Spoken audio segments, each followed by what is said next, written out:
ADHD and anxiety are about dysregulation of the executive networks. So the prefrontal cortex is your brain's CEO.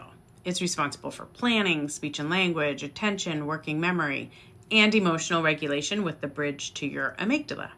It's your adult brain. In ADHD, it's underactivated, which is why impulse control, focus, rationality, decision-making, sometimes it's really difficult. In anxiety, this part of the brain is hyperactivated, which is why hyper-vigilance, and there can be an attempt to over-control. The brain shifts between ADHD with underregulation and anxiety and overregulation and exhausts our nervous system. The amygdala detects threats, and it can become overactive in anxiety and hypersensitive in ADHD.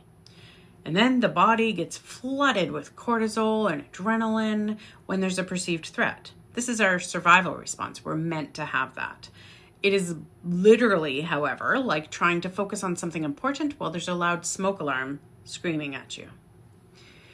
What about the neurotransmitters? Dopamine, norepinephrine. These are lower when we have ADHD. These lead to low motivation, poor reward anticipation, and difficulty in sustaining attention. Anxiety means that norepinephrine and cortisol are elevated, which leads to jitteriness, worry, rumination. So together there is poor focus, stress, lowered attention span, and more anxiety about the failure to focus. So you may just not do because motivation and action is actually a threat itself. Often people live in this mixed state of fidgety but fatigued, wired but tired. The body never fully completes an activation cycle. Anxiety amplifies ADHD, and ADHD fuels anxiety. The feedback loop becomes reinforced with criticism and hypervigilance. The nervous system begins to interpret focus itself is a threat. Somatic regulation supports the body through grounding, breath work, bilateral movement.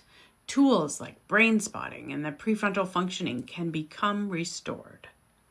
Through body awareness and cognitive reframing, it actually becomes possible to challenge that inner critic, the one that often pressures the ADHD mind to perform perfectly and the anxiety mind to just shut off. So if you're curious about more, please like, share, and leave a comment, and reach out if you want some support.